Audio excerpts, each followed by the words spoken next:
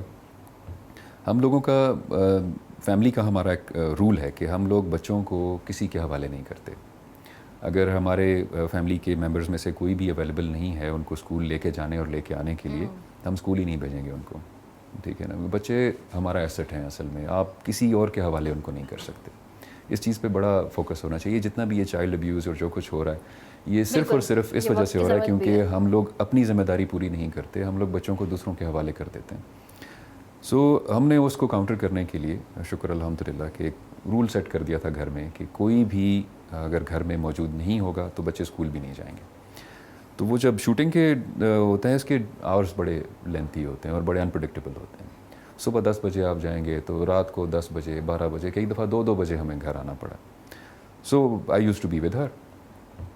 سو اس دوران انہوں نے کہا کہ نہیں یہ والا رول آپ کر لیں گے.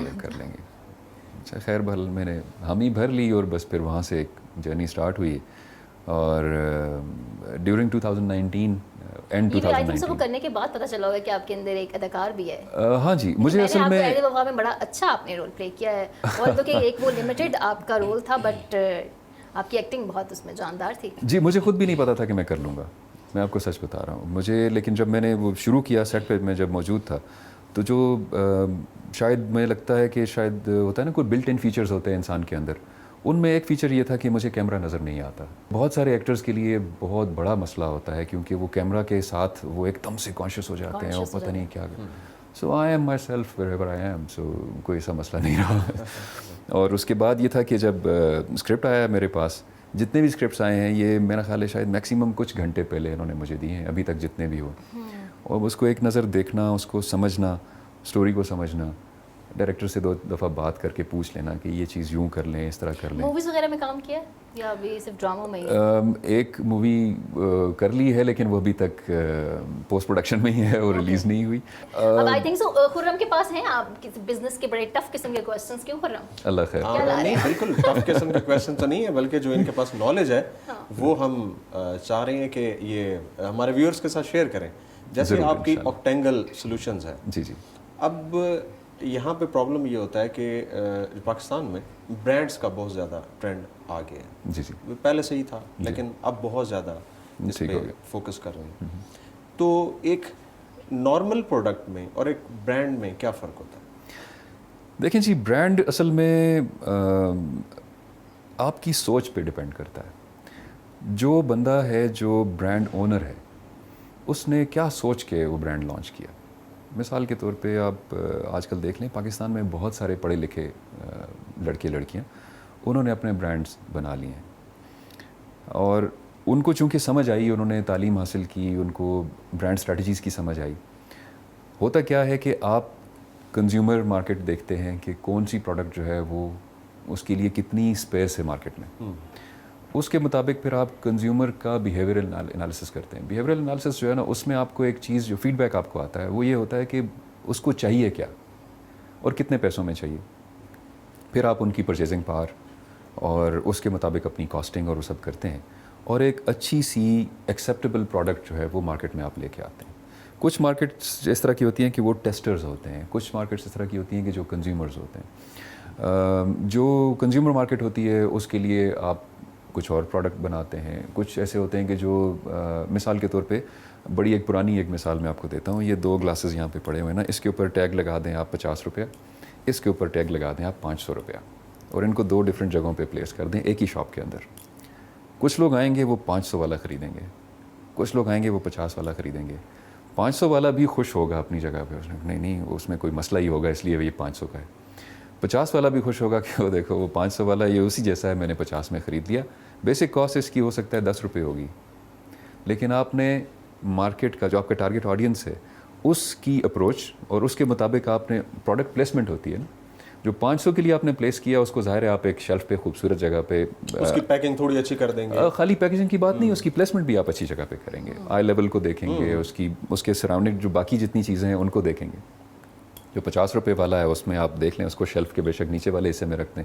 آئی تھنک سو یہ ایک پوری سائنس ہے, مارکیٹنگ اسٹریٹجی اور برانڈ کا برانڈ بننا, یہ ایک پوری سائنس ہے. اس کو ہم ایکسپلور کرتے ہیں آفٹر شارٹ بریک.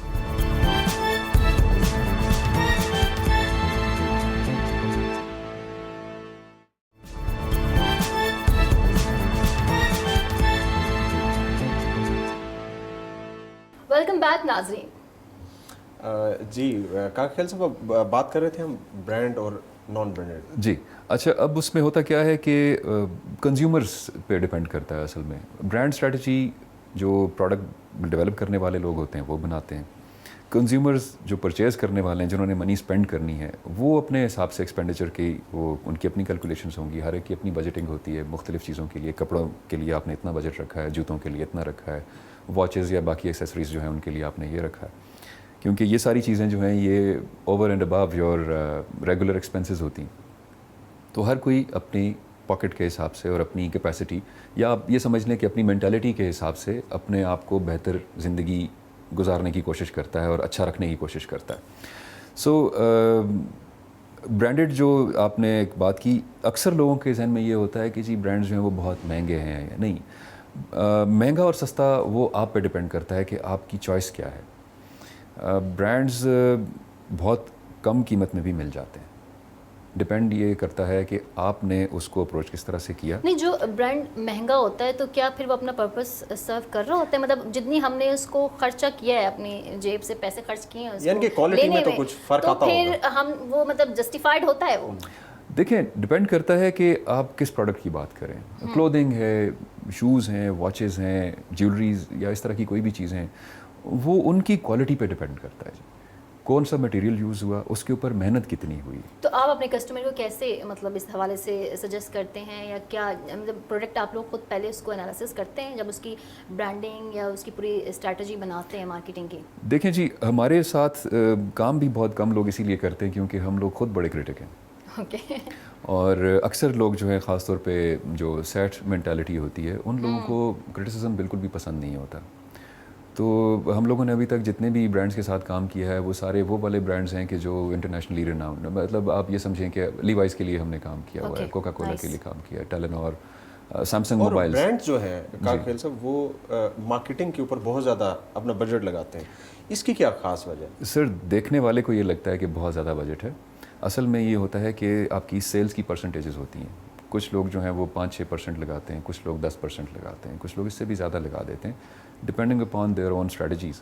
ایسے کسٹمر بھی آپ کے پاس آتے ہوں گے جن کی پروڈکٹ میں اتنا کوئی سبسٹینس نہیں ہوتا ہوگا, لیکن وہ چاہتے ہوں گے کہ اس کی مارکیٹنگ پہ اتنا پیسہ خرچ کر دیا جائے کہ اس کو ایک ہائی ویلیو مل جائے. جی اس طرح کی بہت ساری سٹوریز ہیں مارکیٹ میں. پروڈکٹ ایسی نہیں ہے لیکن اس کی برانڈنگ اس طرح سے کی گئی ہے. وہ اصل میں ہوتی ہے آپ کا لو اینڈ کنزیومر. SEC میں جو آپ کی کیٹیگریز ہوتی ہیں نا, A+ ہے, A ہے, B+ ہے, B ہے, C ہے, D اس طرح سے آتی ہیں. تو وہ کیٹیگری B اور C اور اس کے لیے بنتے ہیں, لیکن اس کی پروڈکٹ کی جو ہے نا کوالٹی اس طرح کی نہیں.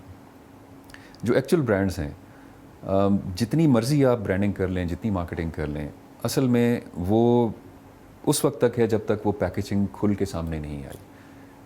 ان سائڈ دا پیکیج جو پروڈکٹ ہے اگر اس کی کوالٹی ٹھیک نہیں ہوگی, جو آپ کا ایکچوئل کسٹمر ہے, جو ایکچوئل بائر ہے, جو 80:20 کا ریشو ہوتا ہے بزنس میں, اگر آپ دیکھیں اس کو بڑا دیکھا جاتا ہے, 20% کسٹمرز جو ہے نا وہ 80% اسپینڈنگ کرتے ہیں اور 80% کسٹمرز جو ہیں وہ 20% اسپینڈنگ کرتے ہیں. اٹس اے 180 ڈگری والا ریشو. تو جو 80% کسٹمرز ہیں ان کے لیے جو چیزیں بنتی ہیں وہ ہمیشہ لو کوالٹی بنے گی کیونکہ ان کی پرچیزنگ پاور اتنی نہیں ہوتی.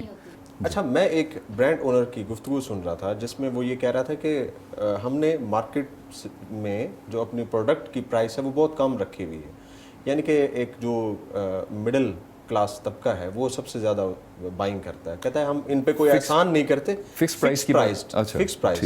لیکن وہ کہتا ہے کہ جیسے اب گلاس ہے یا ایک چمچ ہے، ہم اس کی کوانٹٹی اتنی بنوا لیتے ہیں فیکٹری سے کہ اس کی کاسٹ ہمیں کم آ جاتی ہے، جبکہ جو برانڈ ہوتا ہے، جو برانڈڈ چیزیں ہوتی ہیں وہ ایک لمیٹڈ سٹاک نکالتے ہیں.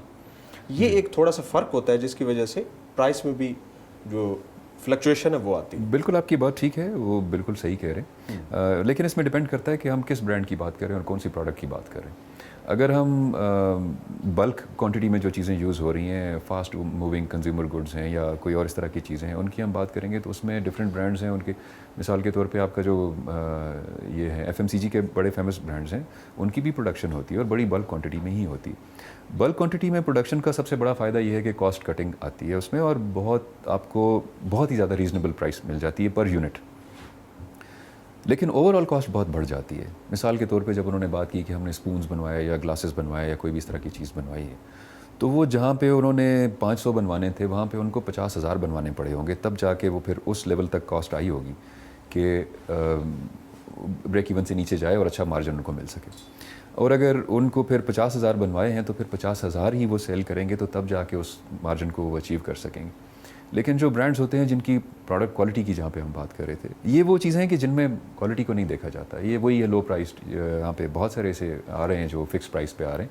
مثال کے طور پہ 100 روپے میں لے لو جو چیز ہے، ہر مال 2 روپے. آپ نے اکثر سنا ہوگا بازاروں میں لوگوں نے 10 روپے یہ وہ. اس کی وجہ یہ ہے کہ وہ خریدتے ہی وہاں سے ہیں جہاں سے ان کو 2 روپے کی چیز ملتی ہے، اس کو 10 روپے میں بیچتے ہیں. 50 پیسے کی چیز ملے گی تو اس کو 2 روپے میں بیچیں گے وہ. اسی طرح سے ان کو جو چیز 20 روپے کاسٹ کرتی ہے اس کو 100 روپے میں بیچنے کی کوشش کریں گے فکس پرائس پہ. دونوں سائڈ پہ فائدہ ہے. کنزیومر کو بھی ایک اچھی چیز مل جاتی ہے. مطلب یعنی کہ ہم اس کو کنکلوڈ کر سکتے ہیں برانڈ کے ٹاپک کو کہ ایک برانڈ کو بنانے کے لیے اس کی کوالٹی، جی، اس کی پیکیجنگ، اس کی پلیسمنٹ، تو اس کی اور اس کی مارکیٹنگ، جی ہاں، یعنی کہ یہ جو کاسٹ ہے یہ انکلوڈ کر کے پر یونٹ پہ جب ڈیوائڈ ہو جاتی ہے تو برانڈڈ چیز جو ہے ایک تو کوالٹی وائز اچھی ہو جاتی ہے اور اس کی پلیسمنٹ اچھی ہو جاتی ہے اور کسٹمر کی آئی اٹریکشن جو ہے وہ اس میں زیادہ ہو جاتی ہے. جی یہ تو بیسکس ہیں، یہ تو مارکیٹنگ کے بیسکس ہیں، برانڈس کی بیسکس ہے. جی ادروائز اگر دوسری سائڈ پہ آپ دیکھیں نان برانڈڈ چیز، تو اس میں یہ تمام جو سٹیپس ہیں اس کی کمی ہوتی ہے. یعنی کہ یہ نان برانڈڈ اور برانڈڈ کا فرق ہے. اچھا، اس کے ساتھ آپ کی ایک catalyst SMC private limited company بھی ہے اور آپ کا جو ایکسپیرینس ہے وہ ٹریڈ کی جو فیسلٹیشن ہے اس کے اوپر بہت زیادہ ہے. تو بلکہ آپ مجھے ایک ایگزامپل بھی آپ نے بتائی تھی جو کہ آپ ماربل کی جو ویسٹیج تھی اس کے حوالے سے، جی جی اس پہ تھوڑا سا آپ بتائیے گا کہ ہماری کاسٹ کیوں زیادہ ہوتی ہے. ہماری کاسٹ جو ہے نا جی وہ اس طرح سے زیادہ ہو جاتی ہے کیونکہ اس میں موسٹلی مڈل مین جو ہے نا وہ زیادہ ہو جاتے ہیں. ہمارا جو پروڈیوسر ہے جہاں سے پروڈکٹ آپ لے رہے ہیں اور اس کے درمیان میں جتنا بھی پروسیس ہے اس سے ہوتے ہوئے جب وہ اینڈ کنزیومر تک چیز پہنچتی ہے تو وہ کافی زیادہ مہنگی ہو چکی ہوتی ہے. اس میں پھر آپ ظاہر بہت سارے فیکٹرز کو انوالو کر سکتے ہیں. ٹرانسپورٹیشن، ہمارے ہاں ٹرانسپورٹ کافی زیادہ مہنگی ہے. وجہ اس کی کیا ہے کہ پیٹرولیم کی پرائسز جو ہیں وہ اکثر فلکچویٹ کرتی ہیں. وہ فلکچویٹ اس طرح سے کرتی ہیں کہ وہ 10 روپے مہنگا کر دیتے ہیں، 2 روپے سستا کر دیتے ہیں، وہ بھی بہت عرصے کے بعد. تو ٹرانسپورٹیشن کی کاسٹ جو ہے وہ بہت زیادہ افیکٹ کرتی ہے. مثال کے طور پہ ہماری جو ڈیل تھی جس کی میں آپ سے بات کر رہا تھا وہ بیسکلی تھا گرینائٹ کا گریول. گرینائٹ جو ہے وہ ہمارے ہاں ایک بہت اچھی پروڈکشن ہے اس وقت. اس کی بہت بڑے لیول پہ اس کی مائننگ ہو رہی ہے اور بہت اچھی کوالٹی کا گرینائٹ نکل رہا ہے پاکستان میں. لیکن وہ چونکہ ایک انٹرنیشنل بائر تھا اور ان کے لیے تو ظاہر ہے جس طرح سے آپ ایک دکان پہ جاتے ہیں وہاں سے چیز نہیں ملتی دوسری دکان پہ چلے جاتے ہیں، اس طرح سے وہ ایک ملک سے ان کو چیز صحیح نہیں ملے گی تو دوسرے ملک میں چلے جائیں گے. پروڈکٹ کی کوالٹی ہماری ان کی جو ریکوائرمنٹ تھی اس سے زیادہ اچھی تھی، لیکن ہماری ٹرانسپورٹیشن کی کاسٹ کراچی پورٹ تک اتنی زیادہ تھی کہ جتنے میں ان کو انڈیا سے 2 ٹن مل گیا. جو ہماری 1 ٹن کی پرائس تھی اس میں ان کو 2 ٹن مل رہا تھا وہاں سے صحیح پورٹ پہ پہنچ کے. تو ہم لوگوں نے ظاہر ہے وی لاس دا ڈیل، اور اس میں ہمارا جو سب سے بڑا نقصان ہے وہ یہ ہے کہ پاکستان کا ایک نیا ایونیو کھل سکتا تھا انٹرنیشنل مارکیٹ کے لیے، کہ جس میں آپ بڑے لیول کی جو کنسٹرکشنز ہیں، ڈیمز کی کنسٹرکشنز ہو گئیں، بڑے برجز ہو گئے، ان میں گرینائٹ اور اس طرح کے جو گریولز ہیں یہ بہت زیادہ یوز ہوتے ہیں کیونکہ ایک مضبوط منرل ہے ہمارا. سو وہ جیسے ایک مثال ہماری ایک تو پنک سالٹ ہے، اس کی کاسٹ بھی کافی کم ہوتی ہے، اور جپسم ہے اس کی کاسٹ بھی کم ہوتی ہے، لیکن جو ہماری ٹرانسپورٹیشن ہے اس کی وجہ سے ہماری جو پروڈکٹ ہے وہ ورلڈ میں بہت مہنگی ہو جاتی ہے. تو اس پہ گورنمنٹ کو میرا خیال ہے شاید تھوڑا سا ایک ریویو کرنا چاہیے اپنی پالیسیز کو کہ ہم ٹرانسپورٹیشن کی کاسٹ کو کس طرح سے منیمائز کر سکتے ہیں. عاصم صاحب، یہ آپ نے چیلنج تو بتایا کہ ٹرانسپورٹیشن ہے بہت ایکسپینسو، اپرچونیٹیز بھی تو ہوں گی اس میں. اپرچونیٹیز تو بہت زیادہ ہیں. اپرچونیٹیز ان لوگوں کے لیے ہیں کہ جو اگر نیا چینل ایسا ڈیولپ کر سکیں. مثال کے طور پہ ٹرانسپورٹیشن کو ہی اگر ہم لے لیتے ہیں تو آپ کے پاس اس وقت ایک ورکنگ پورٹ ہے، دوسرا بھی ابھی خیر انشاءاللہ ورکنگ میں ہی آ جائے گا، گوادر والا. گوادر میں بھی ورکنگ میں آ گیا، بلکہ جو افغان ٹرانزٹ ہے جی جی اس کا ایک شپ آسٹریلیا سے وہ پورٹ پہ لگ گیا ہے. اوہ ماشاء اللہ، گوادر پہ. زبردست. اچھا، that's a news for me. اچھا، جو دونوں پورٹس اگر ہمارے ہیں مثال کے طور پہ، تو وہ ہمارے ان ایریا سے بہت دور ہیں جہاں پہ اس طرح کی مائننگ یا منرلز ہو رہے ہیں، یا اس سے بھی وہ بہت دور ہیں کہ جو مثال کے طور پہ ہمارا سٹرس ہے. سٹرس آپ کا سینٹرل پنجاب میں ہے، آپ کا کے پی میں ہے. تو یہ سٹرس جب یہاں سے ٹرانسپورٹ ہو کے وہاں تک پہنچتا ہے اور وہاں سے آگے اس میں پھر ہمارے پاس ٹرانسپورٹیشن کے اندر ایک اور بڑا وہ ہے آپ کا ریفریجریٹڈ ٹرکس جو ہوتے ہیں بیسکلی. تو آپ کا جو فریش فروٹ ہے وہ اسی طرح سے فریش دوسری جگہ پہ جا کے ڈیلیور ہو سکتا ہے. اس کے لیے ہمارا انفراسٹرکچر تو اللہ کا شکر ہے اچھا خاصا بن گیا ہے، جس میں موٹر ویز کا تو جال بچھا دیا ہے. جی جی. لیکن اب اس کی ایک مثال میں نے خود بھی گوادر میں جا کے دیکھی کہ وہاں پہ فشریز کا بہت بڑا کام ہے. جی جی. اور کراچی سے یہ جو ریفریجریٹڈ ٹرکس ہیں یہ وہاں سے آتے تھے گوادر میں، اور وہاں پہ یہ فش جو ہے یہ ساری لے کے اور کراچی میں جا کے پروسیسنگ یونٹس گوادر میں نہیں تھے، وہاں پہ تھے. ٹھیک ہے. پروسیسنگ وہاں پہ کر کے اور اس کو وہاں سے ایکسپورٹ کر دیتے تھے. اچھا. لیکن جیسے آپ نے کہا کہ ہمارے اگر جو ٹرانسپورٹیشن جتنی کم ہوگی کاسٹ اتنی کم ہو جائے گی. بالکل ایسا. اب گوادر سے چونکہ شپ چلنا شروع ہو رہے ہیں آہستہ آہستہ، تو ہمارا پروسیسنگ یونٹ بھی اگر گوادر میں ہونا چاہیے، سٹی میں ہونا چاہیے، بالکل ہونا چاہیے، جس سے اس کی کاسٹ کم ہو جائے گی. بے شک بے شک. آپ انٹرنیشنل مارکیٹ میں صرف اور صرف 2 چیزوں پہ کھیلتے ہیں جی، ایک کوالٹی اور دوسرا کاسٹ. چائنا اس وقت دنیا کا لیڈر بن گیا ہے. اس طرح کی جتنی بھی پروڈکٹس ہیں، ہر طرح کی پروڈکٹ وہاں پہ بنتی ہے. ایون بہت سارے ایسے ملک جنہوں نے آپ کے جتنے موبائل فون ہیں، آپ کی جتنی بھی کسی بھی طرح کی الیکٹرانکس کی جتنی مینوفیکچرنگ ہے وہ ساری کی ساری چائنا میں ہو رہی ہے. ہم لوگوں کے اندر ایک چھوٹا سا ایلیمنٹ ہے، ہمارے یہاں نا لوگ تھوڑے تیز ہیں. جو تیزی والا ایلیمنٹ ہے نا جی، یہ نیگیٹو وے میں تیز ہیں. ہم ون ٹائم سوچتے ہیں کہ ایک ہی ڈیل میں ہم جی ہاں تیز جو ہوتا ہے تیز، اور بالکل تیز جو ہے وہ ہمیشہ نیگیٹو ہی ہوتا ہے. میں آپ کو بتاؤں وجہ اس کی یہ ہے کہ وہ ہمارے ہاں اس کو انکریج کیا جاتا ہے، فلانا بڑا تیز ہے، اس نے بڑے پیسے بنائے، جو کہ ایک نیگیٹو بات ہے بیسکلی. لیکن ہم اس کو ایڈمائر کرتے ہیں. ہم اپنے گھروں میں لوگوں کو ڈسکریج کرتے ہیں جو سیدھے لوگ ہوتے ہیں. پروگرام کو کنکلوڈ کریں گے اور میں چاہوں گی کہ آپ ہمارے اس پلیٹ فارم سے کوئی میسج دینا چاہیں. میسج اصل میں شاید اس قابل اپنے آپ کو نہیں سمجھتا کہ میں کوئی بہت بڑی کوئی نصیحتیں کر سکوں کسی کو، کیونکہ میں خود ابھی سیکھ رہا ہوں بہت ساری چیزیں.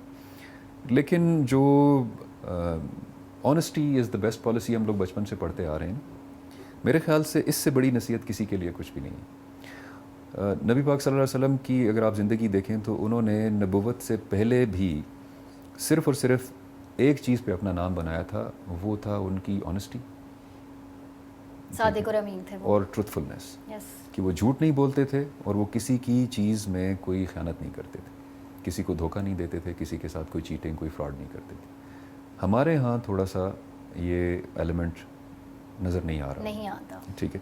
اور اس کی جو سب سے بڑی وجہ یہ ہے وہی والی جو آپ اچھے کو برا کہہ رہے ہیں اور جو برا ہے اس کو آپ انکریج کر رہے ہیں اور آئیڈیلائز کر رہے ہیں. اس کی وجہ سے ہمارے ہاں پوری سوسائٹی جو ہے اس کا انفراسٹرکچر بہت زیادہ ڈیمیج ہو چکا ہے. انٹرنیشنل مارکیٹس ہمارے لیے اوپن ہو گئی ہیں. امیزون نے ہمیں اپنی سیلرز لسٹ میں ڈال دیا. اب آپ کے پاس ایک بہت بڑی اپرچونٹی ہے